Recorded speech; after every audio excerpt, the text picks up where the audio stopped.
Now, Donald Trump and his expansionist plans have finally kicked in. The US President-elect Donald Trump has escalated his expansionist rhetoric once again just ahead of the inauguration of his second term at the White House. Before taking office for the second time, Donald Trump has revealed that territorial expansion is part of his agenda. From wanting Canada to be the first US state, to annexing the Panama Canal, to purchasing Greenland, to even renaming the Gulf of Mexico. Donald Trump is promising that there could be military or economic action, and all this will be done to add territories to the United States of America. Now, it was pretty evident that Donald Trump 2.0 would be actually very different, but no one actually saw this coming. In fact, it is the President-elect Donald Trump who has laid America's territorial claims over Canada, Greenland, and the Panama Canal once again. Now, if Donald Trump maintains his position after taking office on the 20th of January, this will be the first time in the past 75 years that the United States of America will seek to acquire new territories. Will Donald Trump's gamble pay off? That's the big question.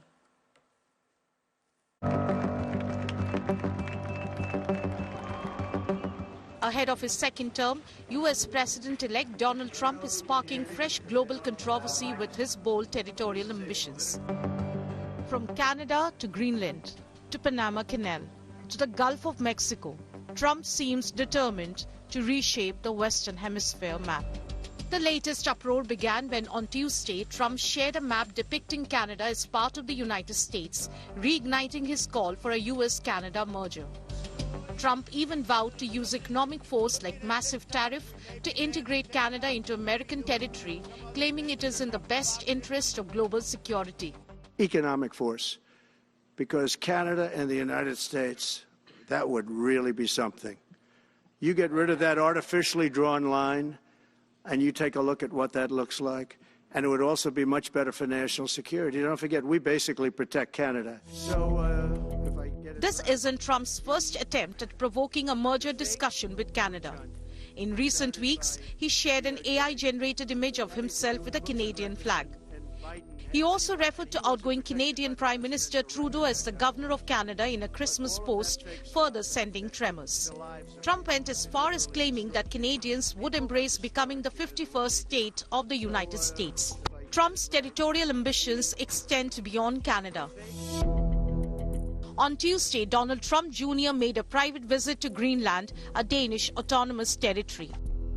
The visit followed his father's renewed interest in the resource-rich Arctic region, known for its minerals and oil reserves.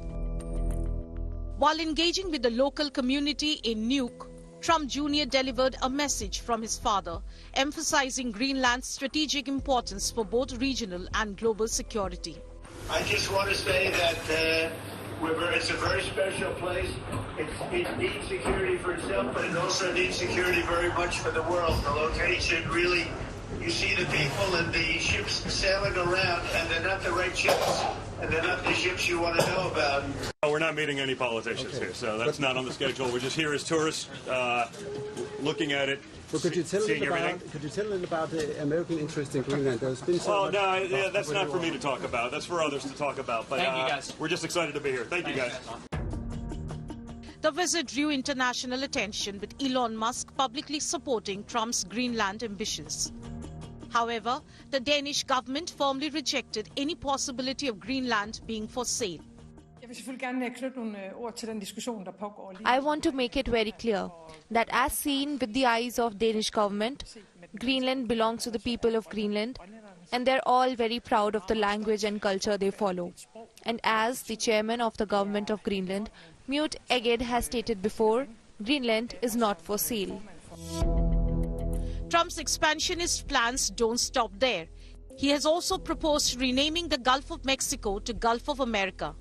So we're going to be changing the name of the Gulf of Mexico to the Gulf of America, which has a beautiful ring that covers a lot of territory. The Gulf of America, what a beautiful name.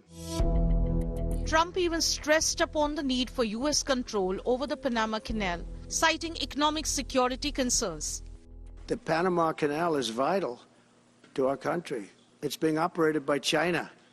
China. And we gave the Panama Canal to Panama. We didn't give it to China. And they've abused it. They've abused that gift. It should have never been made, by the way. Giving the Panama Canal is why Jimmy Carter lost the election, in my opinion. Panama's foreign minister responded firmly, reaffirming the country's control over the canal despite Trump's threats of potential military or economic intervention. La soberanía de nuestro canal. Our canal's sovereignty is not negotiable and is part of our history of struggle and an irreversible conquest. The only hands that control the canal are Panamanian, and it will continue to be so. We are a country open to dialogue today and always, to investments and good relations, but with the clear slogan that the homeland is first. With bold rhetoric and controversial proposals, Trump's second term is shaping up to be a battleground for territorial ambitions. Bureau Report, India Today.